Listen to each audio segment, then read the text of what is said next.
conspiracies, endless wars, hidden forbidden history, the depopulation agenda, cryptozoology, mystical visions, hidden mysteries, advanced subterranean civilizations, flying saucers, alien abductions, and secret space programs, time travel, wellness, and healthy living.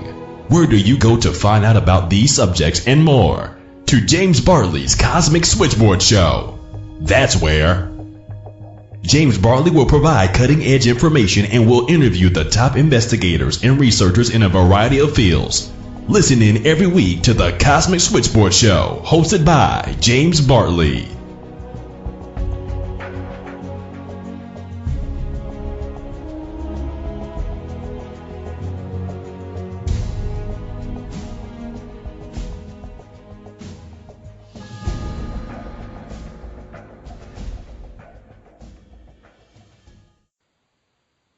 Hello again, everybody. This is James Bartley, and you are listening to the Cosmic Switchboard Show. Today, my very special guest is Christine Joanna Hart. Christine Joanna Hart is a Sunday Times best-selling author and ex-News of the World journalist for over a decade, moving on to their sister paper, The Sun, until 2009. Hart began her career in the ex-MI6 spy trade, working as an operative for elite organizations and Michael Oatley's company X, KCS in Knightsbridge, and Arjun, an ex-special branch of internal security for South Africa. Hart has had her byline on in-depth investigations on terrorism and crime in the focus part of the Sunday Times, the Times, and the Mail on Sunday. A number of her assignments have been comparatively dangerous, including working undercover in a major investigation entitled Inside the Real IRA. Hart has written a number of serious nonfiction books, one of which was first commissioned by The Guardian and entitled In for the Kill. Her first published book, Searching for Daddy, reached the Sunday Times bestseller list at 15 and sold over 100,000 copies. It was translated into Punjabi. Hart has appeared as a guest author and writer on many BBC radio and TV news programs and can lecture and teach on a diverse range of subjects in her area. She is considered an expert in the security industry and is called on to advise on investigations that other agencies cannot. Hart is an OSINT human specialist. She has her own Revolution Radio show, and it's called Valkyrie at Revolution Radio on YouTube. Her latest book is How Nick Davis Hired Me to Spy on My Former Colleagues at News of the World, and the foreword was written by Fritz Springmeier. So without any further ado, Christine, how are you? Hiya there, James. How are you? I'm doing fine. Thank you for coming on the show. Tell us a bit about yourself and how you got into the field that you're in now. Yeah, well, I grew up in a Catholic charity orphanage called the Crusades of Rescue, and I was adopted when I was 5, and we had to go back to these weird ice cream and jelly parties twice a year, and I never had any memory of them. Well, I had a slight memory of queuing up with all the other kids. All the children that had been adopted had to go back there and to meet up for these dreadful parties, and also there were the other orphans that hadn't been adopted yet. So it was all very stressful because my parents used to, have a look at the babies and get some of the older kids sitting on their knee. We had to bring them toys.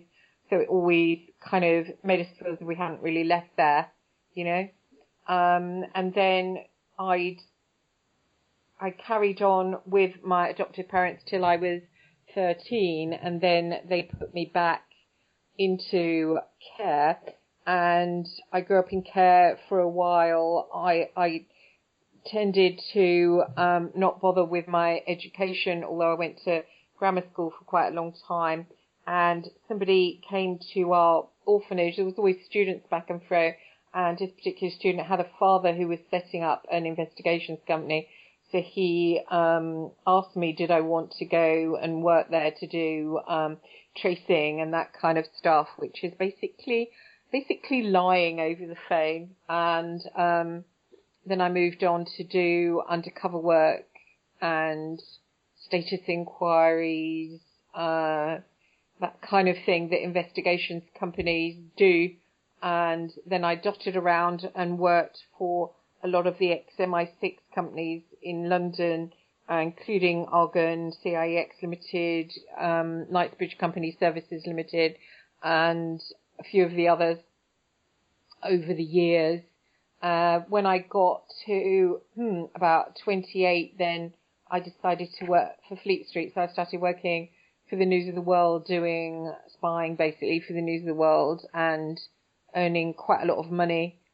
And then I introduced one of the people from my old world into the News of the World, and a man called John Boyle, and that kicked off the phone hacking. He brought in all the cyber hacking and phone hacking, and so that basically kicked off the News of the World using him, and then basically they didn't like paying him so much money, so they stole his office boy he'd trained up to do this spy stuff that he'd taught him, and this little office boy didn't really have a clue, and so he was hacking the Queen and all sorts, and so yeah, so the shit hit the fan, and basically they prison, him and Clive, and the newspaper closed. I helped Nick Davies, a guy from The Guardian, with his book, and I always thought that he would expose the ex-MI6 role in the phone hacking, but bizarrely it was all covered up, and he didn't profile Boyle at all. It was all focused on the little office boy, who was an older guy. He's about 40, I think, working class guy, and they kind of just focused on him really, and the rest of it was pretty much covered up. And it made me start to think, maybe it was a state-run operation, basically to shut down the powers of the press, because now here in Britain, newspapers don't do investigations anymore, or they might have something stamped over it like saying investigation, but they don't do investigations. They're too scared. So not only did it shut the News of the World, it basically shut down the powers of the press in the UK. So now basically they just work as a PR operation for the government. So that was an operation done by the black bag companies for MI6 that I work for, the private companies. I'm coming out and saying all this because everyone was paid off to shut their mouth. I was just left, at the beginning of it all, I was given a job with one of the agencies, and it was pretty good, and I was earning a lot of money. But I spoke to a guy called James Hanning from The Independent on Sunday, and he ran something, and then John Ball just rang me. He said, right, that's it, you're out of work, and you're not going to be touched by anybody. And I wasn't. You can see that story online. If you put Christine Joanna Hart and Glenn Mulcair phone hacking in, then it will come up. And basically, it just talks about John and, his properties in Aspen, how he's a multimillionaire and, works for these ex-MI6 companies. But after Hanning did that, there was nobody else took it up. It was, it was all really hush-hush. And the whole thing, the lower level editors went and said, yes, we did it. And, that was it, really. I mean, the whole thing, it cost millions, cost the taxpayer millions, but it didn't really come to anything, It was a joke, really. It was a big whitewash. So the purpose, after the fact, you realized was that, A, by conducting this op, they can effectively control whatever freedom the media had left over there, and then to cover their tracks, they began throwing people under the bus, lower and mid-level people that if any kind of background investigation was done on them, it would really lead to nowhere. Yeah, exactly. There was like Ian Edmondson and Neville Fairback, and it was really blamed on them. Most of the guys, they've had nervous breakdowns and, they did a little bit of time in prison. And then there was one of the over-editors, Andy Coulson, who was basically a working class scapegoat, which I said I did, which is on YouTube. I spoke on ITN News and said, well, I didn't get much of a word in, but I said, he was a scapegoat and the whole thing was basically a cover-up. At the top of the News of the World, it's very linked with the government, on the top. And I always thought after it had finished that Rupert Murdoch sort of allowed the whole thing to go ahead, and his reward was Jerry Hall. That was the way I see things. Wouldn't be the same Jerry Hall that was married to Mick Jagger at one point, would it? Or is that... Am I completely wrong about that? No, it's the same one, yeah. He's like an old tortoise, and, you know, there he is with a beautiful Jerry Hall. It doesn't make sense, but it does if you think about it in the fact that, oh, here's somebody that was probably offered, you know, something. You sort of let all this hacking nonsense go ahead, which is unbelievable that they were doing it, and, you know, let the newspaper die, and, you know, you'll get A, B, C, D, you know, sort of payoffs. You know, he what does he care, really? Oh, yeah, at the end of the day, he's laughing all the way to the bank. Now, Yeah. many times, intelligence operatives are given a cover as a journalist because journalists naturally go around, or at least they used to, go around asking questions. They go to places that would evoke some interest or curiosity. So having the cover of a journalist would not invoke too much suspicion. Now, during this whole drama you were talking about, were you actively on the payroll of one or more intelligence agencies, or did that come later? No, I'd worked for the intelligence agencies, and then I went into the News of the World. Okay, so that's how it was first, okay. Yeah, I thought it was my idea, but I went and wrote a book called In for the Kill, which was published by Random House, and that was a little bit about Kenneth Bianchi, the Hillside Strangler, a serial killer over in America, and I wrote quite a lot about phone hacking in the front, and then a little bit about my childhood, because the publisher said, well, add in a bit about your childhood.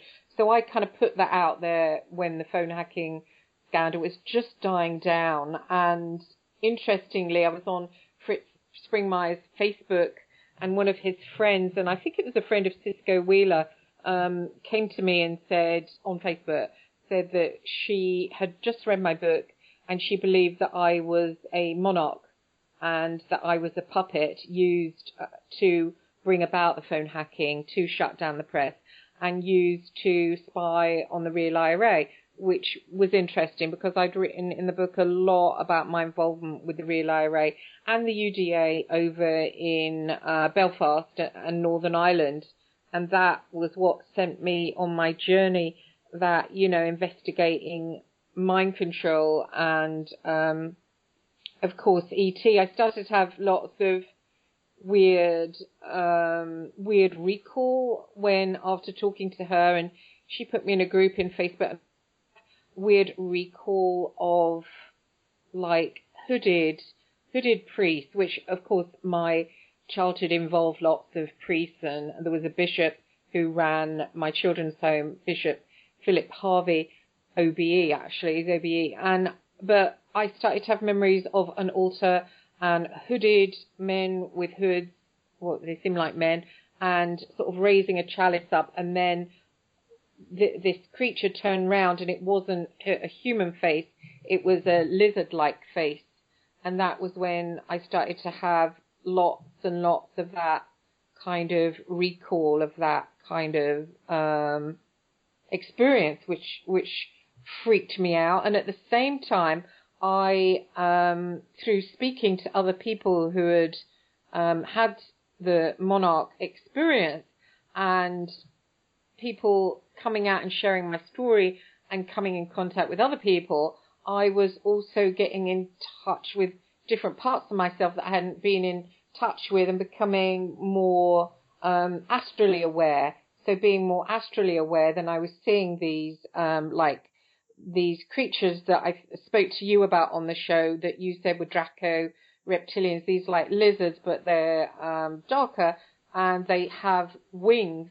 And yes. Yeah, bat-like wings. And interestingly, when I was studying the serial killer Bianchi, because I don't know if it's Monarch mind control that made me go to these serial killers to study them, but I always thought that it wasn't them that did it, it was something else. And when I was trying to get to the bottom of Bianchi, when I flew out to America to interview him, and I actually, it was like a kind of dream, a really vivid dream. I saw this again. That was the first time I saw one of those winged bat-like creatures. It was almost like one was trailing him around. But now, of course, if I go into the astral, I can see them quite a lot. They seem to host off. They seem to attach to people. Yes, they do. Yeah. Now, in your time in the media, and dovetailed with your time working for the security agencies, I don't know if you had the ability back then to see these entities overshadowing people.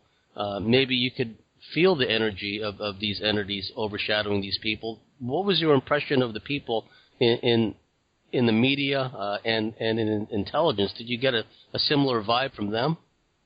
I did get a similar vibe from them, actually, and it was almost like I had a kind of heat-seeking missile inside me that would like a sniffer dog for that kind of entity, that if someone seemed to be emanating that or hosting that kind of entity, I would be like all over them trying to reach it. I mean, God knows why that was, but that seemed to be going on. I mean, I remember when I met the leader of the Real IRA, I just felt that same kind of thing off him, that non-human thing coming through him, and I just was massively not drawn to it. It was like a weird thing, as if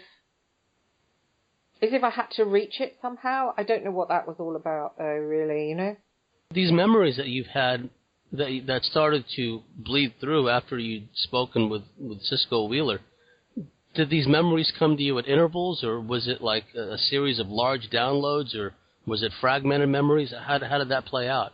Yeah, it was like fragmented, but it was not straight away. It was a friend of Cisco, by the way. She put me in a group. She had like healing group for people that had gone through Monarch. And when she said to me, oh, you've had this mind control, I firstly thought she was a nut because I'd never heard of it before. And I Googled it, but I still thought, oh, she must be mad because surely that doesn't exist. And, it's for mad people to think, like mind control, like, put Baco-4 on your head, okay, keep taking the tablets kind of thing. I just didn't believe it. But the one thing had stuck in my mind, because when I brought in the guy, John Boyle, when I brought him into the News of the World, I mean, I was having like an amazing time spying for them. I was on a 6-figure salary. I was driving a sports car. I was very fated by them. I'd worked also for a few other papers like the Daily Mail and the Sun and the Sunday Mirror. And so I was enjoying my position on Fleet Street. And I was using some kind of psychic skills, because when they gave me jobs, mostly me that's talking to you now couldn't do them. And I would kind of have to sleep and ask kind of myself how to do something. And then I would wake up and I would know the answer. And I always felt that I was helped in that, and that I was given the answers, and I was given how to do the investigations. And one of the staff there used to call it the Christine Hart magic. And it did feel to me that it was magic. So I was like on this roller coaster, enjoying not only the high salary, but enjoying that I seemed to have this weird power that was coming through me, that I was enjoying, because of course it made me powerful. And then when there was a whole scenario where I was finding the work too much for me, and I had the idea to introduce this guy who worked with the MI6 agencies, this multimillionaire called Boyle, and then I had second thoughts. And I'd mentioned it to one of the news editors, and I said, I'm going to bring in Boyle. And then I changed my mind. And he said, oh, Chris, how do you spell his name? And I thought, well, he's trying to blag me, because he's going to track down the guy, get him to work for him, and I'm going to be out on my ear. So I said, I gave him a wrong spelling, and I put the phone down, and I felt kind of like, annoyed, number one, that he tried to blag me to get the guy. And number two, I congratulated myself that I'd been sharp enough to not shoot myself in the foot by bringing in someone else and putting me out of work. It was a lot of money I was on. And then my aunt, who was a nun at the time, who oversaw my childhood, she kind of, had a lot to do with my upbringing. I went to the convent a lot. Her best friend, Sister Mary Lou, who I was talking to about John Boyle and possibly bringing him in, she had sent me an email, and I'd phoned her, and she said to me, just kind of out of the blue, because I'd mentioned it before a while ago and I'd forgotten, I told her, she said, "Oh, you really must bring in John Boyle to the News of the World." And I put the phone down, and it was almost like another part of me picked the phone up, rang back Greg, who had just tried to blag me, and said, "Oh, I'm going to bring John Boyle in to the News of the World." And he couldn't believe it. He went, "Oh, really?" in a really annoying, like, childlike voice. And I said, "Yes, I am. I'll set up a meeting. When do you want it?" And he said, "Oh, tomorrow night." So literally my job from earning 6 figures just died overnight. I ended up working only for the Daily Mail, but earning only, I think it was about 40 grand a year. Basically Boyle took over the whole operation of working for the News of the World. He just, he brought them all kinds of stuff that haven't been made public.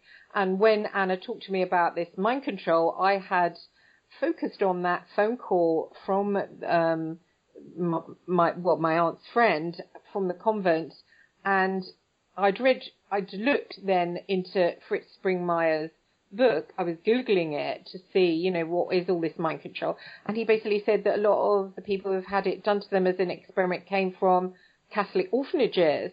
And then he said as well about the kind of triggers and the handlers. And it made me then start to think, was that then, a trigger? And then there was another thing when Nick Davis from The Guardian came forward and he was investigating the phone hacking. I said to him that I was going to speak to him about John Boyle and about the News of the World and what had gone on. And I came home that night. I was due to meet him the next day. And I went to sleep and I dreamt about white rabbits. And these white rabbits, yeah. And these white rabbits are crawling all over me. I was stepping over bodies of white rabbits. And I knew it was a kind of like an occult type dream. And I turned around and I said to the rabbits, "Who are you?" And they all answered back in unison, "Murdoch's army." And I woke up the next day and I said to Nick Davis, I said, "I had a really bad nightmare. I'm not going to meet you." And he didn't understand it. And he said, "What do you mean a nightmare?" I said, "Yeah, just bunny rabbits. It was really scary." I said, "But I'm not going to talk to you." It just scared me so much. And he didn't understand it. But then when I read Fritz Springmeier's book about Alice in Wonderland and the white rabbit and the handler, it started to make me think, shit, has this happened to me? And has my life really been, as this woman Anna says, under control of the Vatican all the way along? And then I started to think about things, and there was, I just had this idea to go and get involved with the Real IRA, and of course I was a journalist, so I could just, use that as an excuse to burrow in really close with one of them. Ended up having a sexual relationship with one of the commanders, and why was I doing that? And I sort of told myself, oh, it's because I'm a good journalist. But at the end of the day, I was going to intelligence black spots where nobody else could go. So, I started to think maybe this woman's right, and I have sort of been used for someone else's agenda, not my own, When you look back in hindsight, with the clarity of hindsight, do you see time periods when it was possible that there could have been a handler involved where you may not have been aware of it at a time? Do some people kind of fit the bill that maybe not even on a conscious level, they could have just been told to say like a trigger word to you or something? For example, the nun calling you up, and then you just turn right around and basically do something to make you lose that lucrative job. Yeah. That's something that on a conscious, normal level you would never do. It seemed like you had switched. So because out of the blue, seemingly, you decide to not only investigate the IRA, but you actually, for all intents and purposes, penetrated them. Yeah, I did. And it was weird because I would wake up sometimes, and I don't want to say too much because, they are who they are. They're not going to come and get me in England, but I've been told I can't go back to Belfast. But, you know, there I was in bed with one of their commanders, and I started to, you know, at some points I used to think, oh, what am I doing here? And feeling really, really scared, you know? So there was that double-sidedness. And in fact, he actually said to me, he said, has anybody ever told you you're two people? And I said, what do you mean? And he said, well, one side is really exciting and gung-ho, and I really like her. And the other side is just like some kind of scared freak. He said, like now. And it was quite weird because I felt that the scared freak side that he was sneering at was me, you know, but I did have this sort of other side that was very, you know, like devil may care kind of, you know, thing. I just thought, oh, maybe I've just got a wild side. But thinking back now, it seemed to sort of push me into, you know, like going and having an affair with him. That's just something that now I think back that, you know, whoa, it's a bit much. Have you ever had episodes of sleep talking when you would suddenly just start talking in your sleep, but in the dream perhaps you were talking to somebody or having a meeting with somebody? Yeah. And, you know, I had one, and it gives me the creeps, you said that, because I had one, when Anna came to me, I started having really strong recall of a guy, an American guy with soft grey hair, and he looked a bit like that actor Sam Elliott. You know that? Yes. Yeah. He looked like him. He was a good-looking guy, and I had memories of. Obviously, it's not him. Someone who looked like him. In bed with another man, and me being 5 years old, and him trying to make me watch him and the other man have sex, and me watching, but then I was looking kind of weirdly, and he got exasperated with me and said, fetch another girl, that one's useless, and me being kind of taken away. And that same figure, I just had these kind of memories, and then it was when I'd interviewed Max Spiers a couple of months ago, maybe 6 months ago, before he died, and I came downstairs and I was watching TV, and I felt almost like hands at my throat, like almost trying to strangle me. And I saw the face of that guy, and I tried to kind of almost in my mind lunge back, and again that bat-like creature, like lizard with wings, came out of him. And then it was only a few days later I was at a table, and it was like a lucid dream, and I was in bed, like kind of like not sleeping but with my eyes shut, and it was like I was sitting around a table and he was sitting there, and I couldn't move, and he was telling me something, and I couldn't move my body to get away from him. Yeah, it's quite horrible to remember, actually. I mean, I don't know who that character is. But did he seem to have aged in the interim, or did he look the same as he did when you were younger? He looked the same. Yeah, he looked. Oh, really? Yeah. What you've described sounds kind of familiar from the accounts I've heard from other people who've gone through similar projects, and definitely the upbringing in the Catholic orphanage is a red flag, because there's a book out there and a movie that went along with it called Oranges and Sunshine, I think it is. It's about this massive kidnapping ring where they literally took children away from their families in England decades and decades ago and then shipped them en masse to places like Australia, Canada, and elsewhere. And it was done under the auspices of the Catholic Church and I believe the Anglican Church. But it was really just a large-scale pedo ring. They would tell the children that your family doesn't want you anymore, and you're a bad child, so we're going to take you away. And so hordes of these kids were just taken away en masse and shipped out of the UK. But of course, from other accounts we've heard in Ireland and throughout the UK, that there's these orphanages that continue to perpetrate these atrocities on children on a daily basis.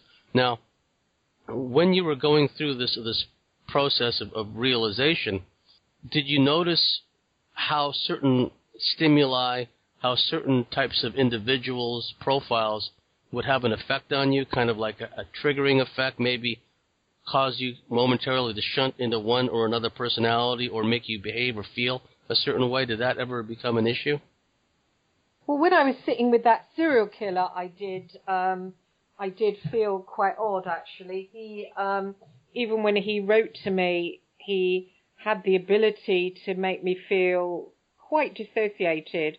And then when I sat with him, I did feel at one point quite childlike.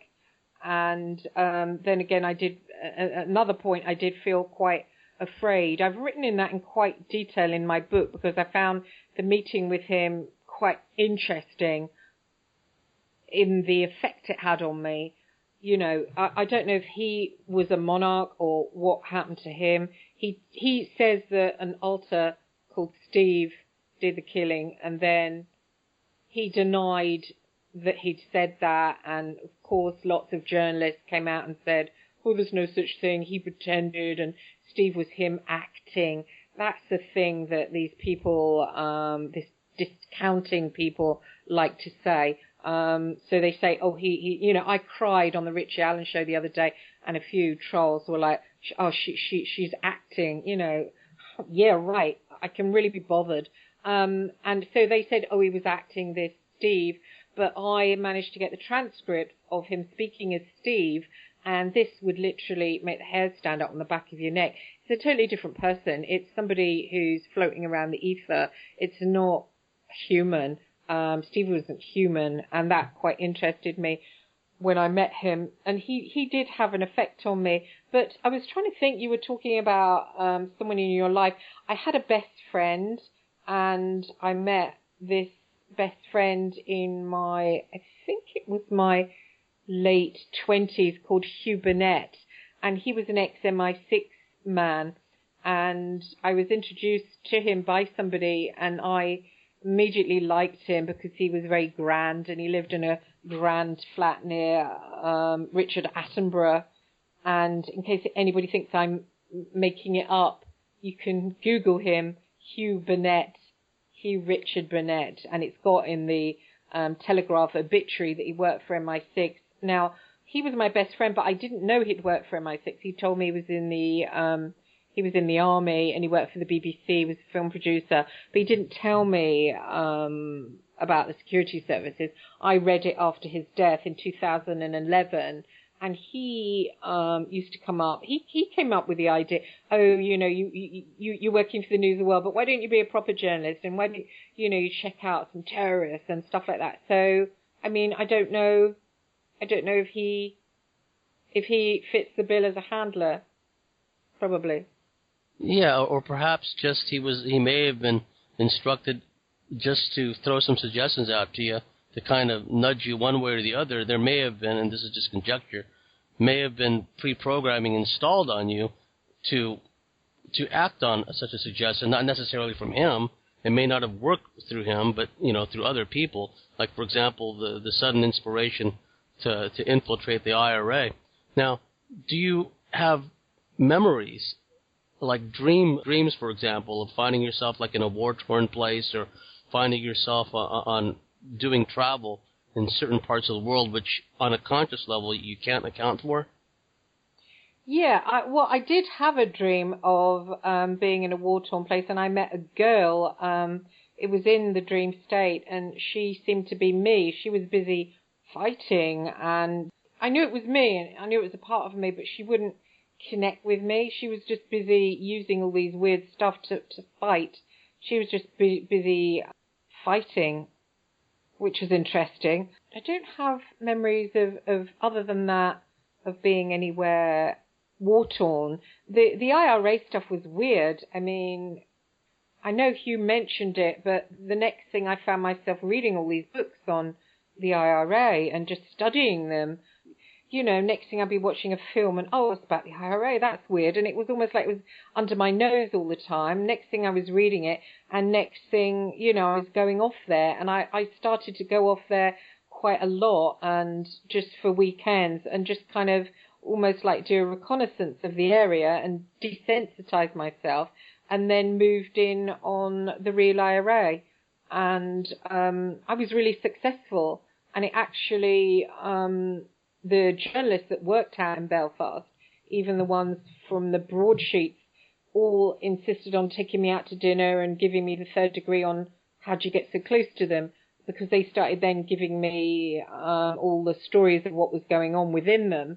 And then the Sunday Times took notice of it. And then the Sunday Times, there was a guy there, the editor, Liam Clark, took me under his wing and said, look, give us some of these stories, don't waste them with the news of the world. So I started working for the Sunday Times, and I got my byline on there. And, they were giving me so many of their stories. The local top journalists were getting quite angry. So they kind of took me out to dinner. They were like, how have you done it? Kind of thing, But I didn't know how I'd done it. I just really burrowed in really, really tightly, But it was that other part of me that had done the burrowing. Do you know what I mean?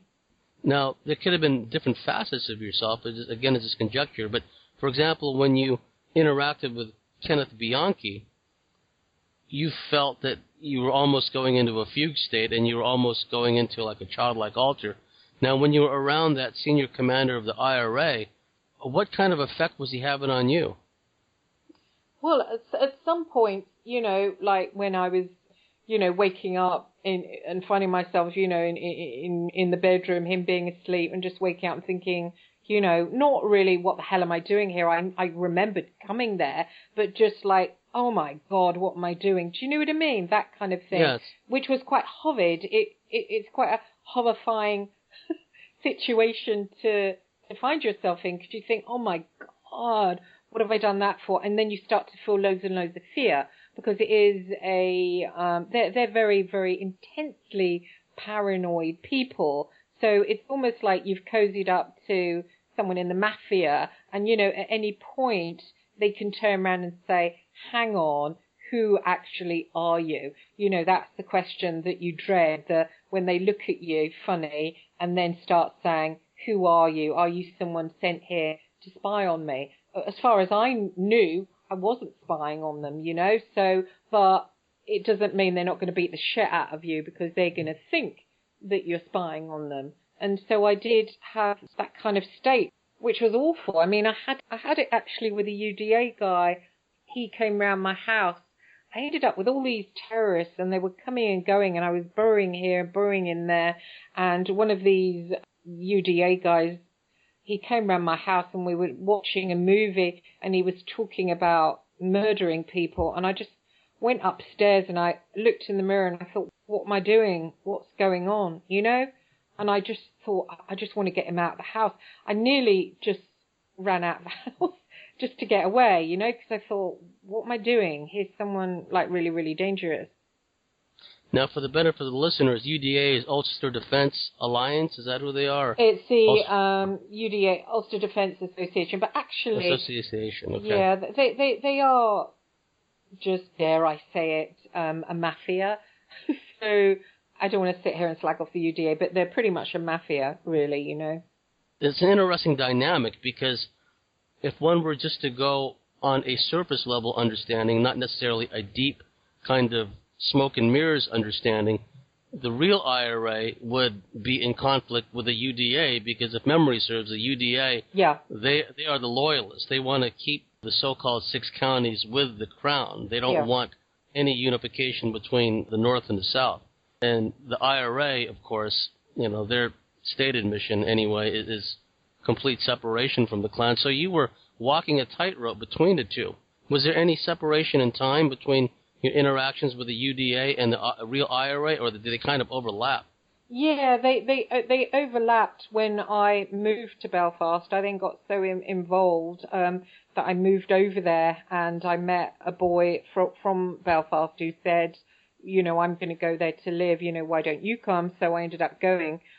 The UDA commander then, he said, you do know that the Reals have got you under surveillance? And I said, no, I don't. He said, yeah, they're very interested in who you are, so they're watching you. And so I said, oh, I didn't know. And then, I started getting involved with the INLA, and I felt a little bit paranoid. The leader of the INLA used to come round quite late at night. He was a guy called Dark Cloud, and he was called Dark Cloud because when you saw him coming, you knew it was going to rain. He was actually a close quarters assassin, and used to shoot people in the head. And I'd heard that, not from him, but from Special Branch. And so once the INLA, they're the guys that blew up Mountbatten, Irish National Liberation Army. Once they took me somewhere and I was introduced to Dark Clouds. I won't say his real name. I know his real name, obviously won't say. He then started to come around my house all the time, and then he started giving me stories. And these stories then appeared in the Sunday Times, mostly under my byline. I've still got them. I can scan them in and let you see them. And oddly, then how I got close to the head of the UDA, a guy called John White. I got his phone number from the News of the World editor and rang him up and said, I want to meet you, come and see you. And I said to him, have you ever thought of having peace talks with the INLA? And he said, no, of course not. We'd never do peace. And I said, well, come on, let's talk about it hypothetically. How would you go about it? What would you say? And he came out with stuff, what he would say. He said, anyway, they're scumbags. I'd never let down my people. And he went off. And I came back and I spoke to Alex Marinchek, the editor of the News of the World, and I said, I talked about hypothetically about them brokering a peace deal with INLA. And he goes, right, that. So I sent over a paragraph because I thought, well, firstly, it's not true. And secondly, you can't do that. You'll kick off a bloody, some infighting or something like that. And I sent over a paragraph and thinking I wouldn't hear any more. Next day I woke up and it was the front page of News of the World. UDA leader John White has peace talks with the Irish National Liberation Army. Wow. Yeah. And I was really freaked out by that because that day I was going to meet the Real IRA commander and I took the newspaper with me. And I said, it's weird, isn't it? Because it's not true. And he must have thought, what's going on. I didn't really know what was going on. I just thought maybe it was the News of the World being cheesy. But then what happened, it kicked off a war kind of I don't know what you call it, an internal war within the UDA where John White, he was C Company, and A Company and B Company started to kill members of C Company, and then C Company retaliated with very, very violent assassinations. One was done in the middle of the Belfast called John Gregg, where they gunned him down. And the Sunday Times then sent me back to interview John White and to talk about the murder of John Gregg, which, thinking back, it's quite odd because, if you sit there talking about the murder, surely it means the cops can come and arrest the guy. But, I ended up just doing an interview with John White about the murder of John Gregg. And then eventually John White and Johnny Adair, who were the leaders of C Company, which was a very strong part of the UDA, they got hit so badly by A Company and B Company that they had to leave, and they basically fled to Manchester and they left for good. So Adair and John White left for good, leaving no C Company. So there was only A and B Company, and now they've completely quietened down, and people say it's because MI6 has got control of them. They've got people in there that they've got on their payroll that they let them do ABC, but, they got rid of the hardcore that they couldn't control, basically. Well, that's interesting. Now, during this whole process, when you were interacting with both the Real IRA and the UDA, was there any overt effort on the part of Special Branch or MI5 to debrief you after your forays into these places? No, there was nothing at all. I was never contacted, but bizarrely, I always had a feeling as if they were listening to my phone calls. I always, and of course I would have this friend and that friend that I would tell everything to, that I would say, oh, this happened, that happened, this person was like this, and this person, and you saw this person there. And so just, if they'd tapped my phone, they would have found out everything, because I was always gabbing on the phone to this one and that one about what had gone on. And I remember doing it one time and thinking that I'd make a great spy, but I wasn't one. But, what happened once, a guy called Peter Rose, the Real IRA bomb dealing in London, and of course Greg Miskiw said to me, do a story on it, and the head crime guy was called Peter Rose, so he was on the story, so he was put with me. So I gave him details of who was running the Real IRA at that time, a guy I think called Mooch Blair, and then I flew out, but it was only to see the guy that I was sleeping with, the commander that I was sleeping with. I just, it wasn't really to do the story, but of course, you got flown out there first class by the News of the World. So I'd gone out there and I'd spent a week out there. And of course, the story had run with my byline on and Peter Rose. And I think someone else got a byline mention. And I went back and Peter Rose rang me. I'd come from London Heathrow, rang me and said, he said, you're meeting my MI5 contact tonight. I said, beg your pardon? He said, yeah, you're meeting my MI5 contact tonight. I said, no, I'm not. Why would I? And he said, yeah, you're going to give a lowdown. You've just come from an intelligence black spot and you're going to tell my contact every spit and cough of what went on. I said, you're kidding me. I said, if I did that, I said I would never be able to go back there again because those guys are so hardcore. They're basically the engine room of the provisionals. Like all that stuff about how we're doing a peace agreement with the provisional IRA is lies. It's nonsense because Jerry Adams and Martin McGuinness, they haven't got control of the boys with the guns. The boys with the guns, they're all in Dundalk and Crossmaglen, and they didn't want a peace process. They said, no, we don't want it. So basically the British did a deal with just some guys from Belfast. They never did a deal with the provos. And basically they said, oh, now it's the Real IRA. But what does the Real IRA mean? Basically it was just the provos. It was the hardcore of the provos. And this was the ones that they called the Real IRA. And he said to me, you'll come and talk to this MI5 guy. So I said, no, I'm not going to do it. He said, right. He said, I'm going to make life really hard for you, and so are they. He said, so you can do it the nice way or the nasty way. And I rang Greg Miskew. I was really upset. He said to me, Peter Rose has done two things wrong. He said, one of the first was ever come to the News of the World. The second one was to make that phone call to you. And I put the phone down, and I knew then that Greg Miskew would take care of it, which he did. The guy never bothered me again. But I did leak it to Private Eye, what had happened, because I was really angry. And a little note, sort of a couple of paragraphs appeared in Private Eye to say, Peter Rose, did this to me and said, oh, you got help, MI5, and how he wasn't used to the cloak and dagger style of the News of the World. And he basically appeared like a bit of a joke. And then I had a friend of his, an ex-flying squad guy called John Ross, who then went up and down Fleet Street saying that my phone was tapped, my apartment was tapped, and everywhere was tapped. And so I wouldn't be very good for them to work for because the security service were listening in on all my calls. But the editors didn't give a shit because just one of them, rang me and said, this guy's trying to make trouble for you, So I just kind of carried on, doing what I was doing, really. Well, it was a good thing that you put that little blurb into their Private Eye because that basically CYA had covered your ass. It put it out that, look, it wasn't my idea to go and brief MI5. This guy tried to reel me in. So It's a good thing that you did that. You ever get the feeling that you mentioned that your phones were tapped and you mentioned that you like to confide in certain close friends. Did you ever get the feeling in the meetings you had with your editorial staff that some of the content of the discussions that you had privately on the phone kind of wound up in the staff meetings and how they try to encourage you to follow up or continue on a given story? No, not really. It just happened that I seemed to... It's almost like at some point I seemed to overtake the News of the World, and it was more Sunday Times stuff, and my stuff kept then getting in the Sunday Times about the reels. No, I didn't. Actually, nobody was making contact with me. I didn't ever get, approached by any of the security services.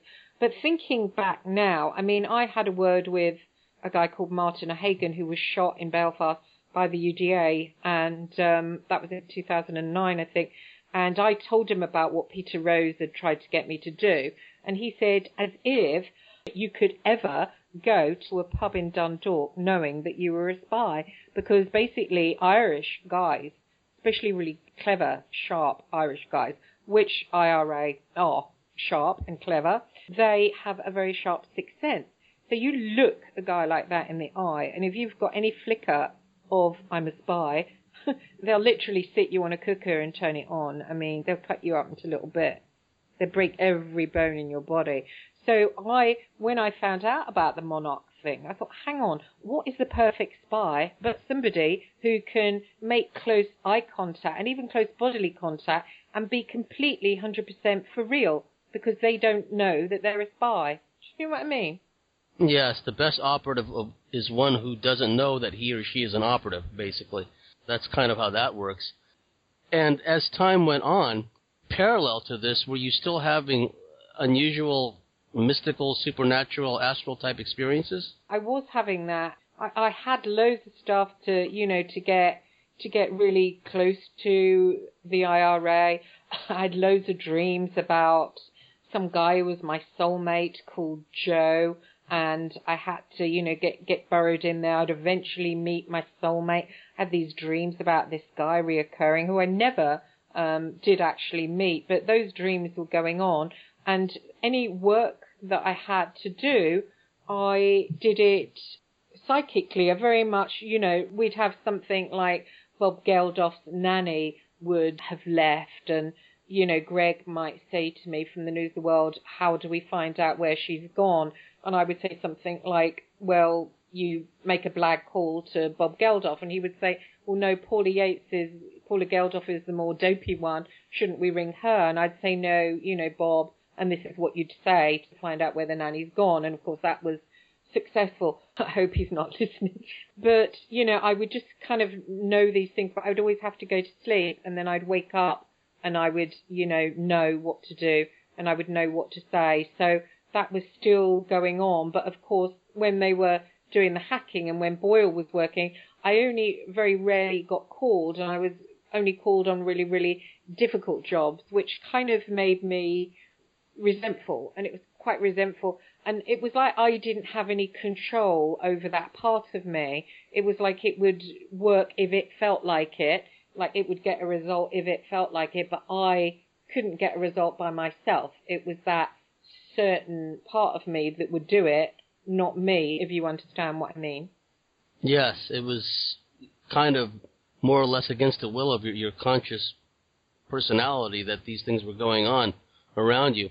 Now, in the time that we got left in the first half, do you want to talk a bit about, because I'd like to go into this in more detail in the second half, because we're really just getting started here, but part of your story involves astral encounters with none other than Michael Aquino, who, as many of the listeners know, was a high-ranking member of the Defense Intelligence Agency, and he ran some kind of op there in the Presidio area of San Francisco.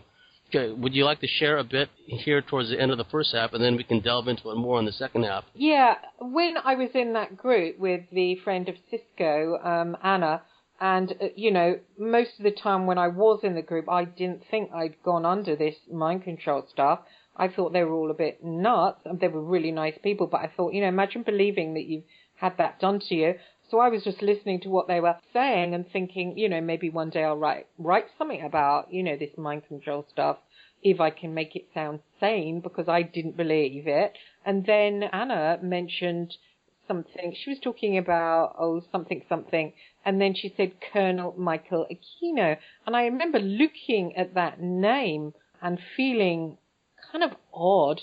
And there was a girl in the group, and she said to me, try and get different parts of yourself to write diaries.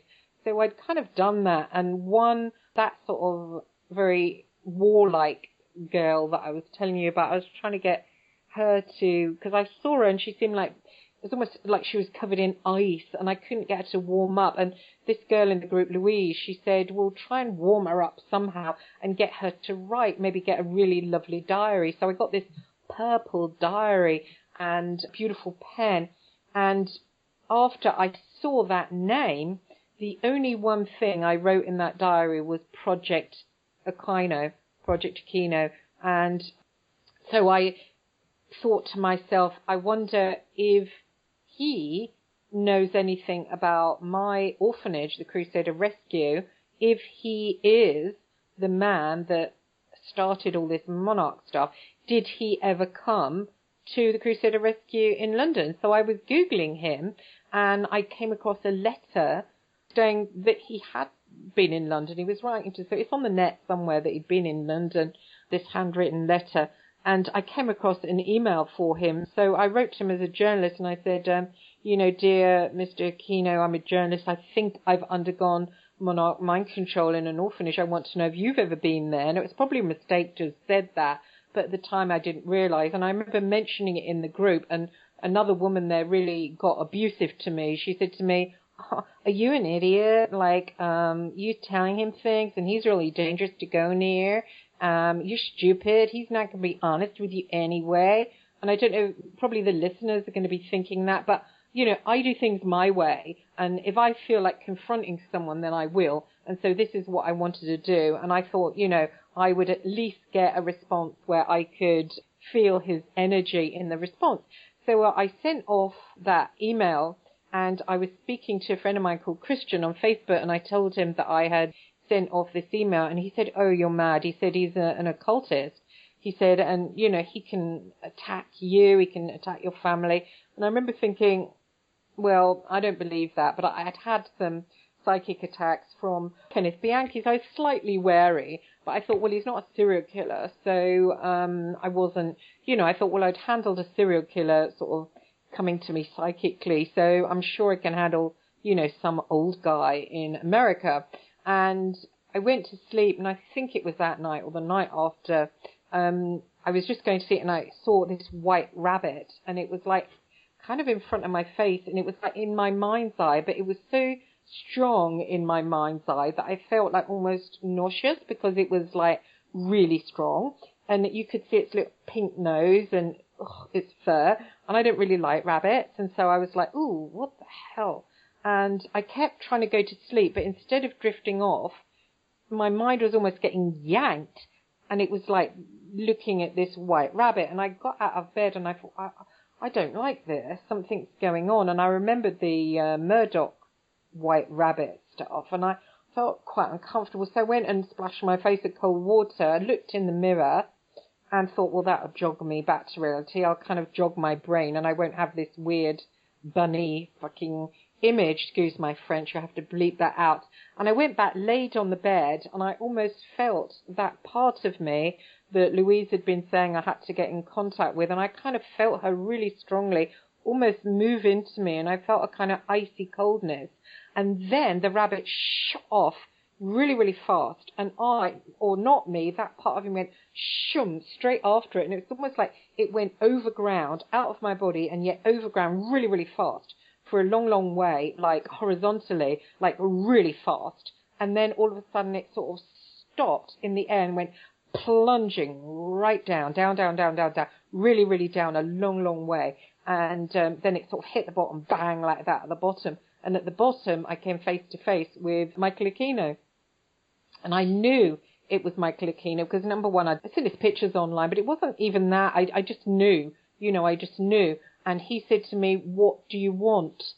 And I said, I want to know if you went to the Crusader Rescue when I was there, and did you bring in Monarch mind control? And he went, no. What do you want out of life? And I said, well, to be in love, to fall in love. And he said, follow me. And he took me down a long kind of corridor, and there were kind of like, seemed like cages on either side. And we went down this long corridor, and we came to an opening, and on the opening you could see like everywhere. You could see like night, but you could see like the whole galaxy and stars. He said to me, how would you like the power to time travel through wherever you want to go, and you can go inside anyone's body, anyone that you like, and live there as them? And he showed me this kind of weird shape, like a shape within a shape within a shape kind of thing quivering in the air. And he said, climb inside that and you can go. You can have all that power. And I said, I don't want that power. And he said, why not? And I said, because I love Jesus. And I don't know why I said that. It was just instinctual. As soon as I said it, I felt myself bang back in my bed, and I like sat up with a shock. And I was like, what?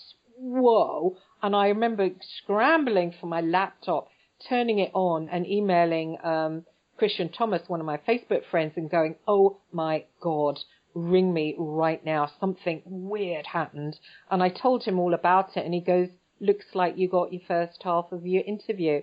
And so I plucked up my courage, and I emailed him again, and I said, did you meet me on the Astral as a rabbit? Because I had this really weird experience.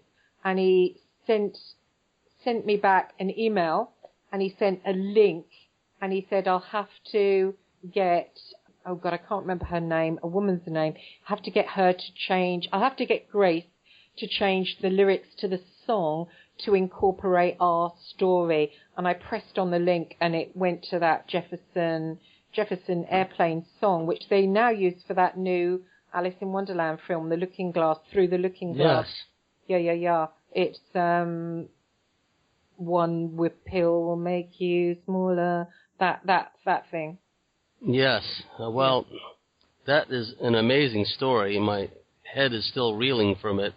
I must say that when you get into investigative journalist mode, that you really go for it. So, kudos to you there. Thank you. We've reached the end of the first hour, and we're just getting started here. You've been listening to my very special guest, Christine Hart, talk about her experiences as an investigative journalist working with, or infiltrating rather, the Real IRA, interacting with the Ulster Defense Association, and her dealings with Michael Aquino, she was just describing a moment ago. If you like what we do here at the Cosmic Switchboard Show, and if you believe in what we're doing, please go to thecosmicswitchboard.com and subscribe and be a member.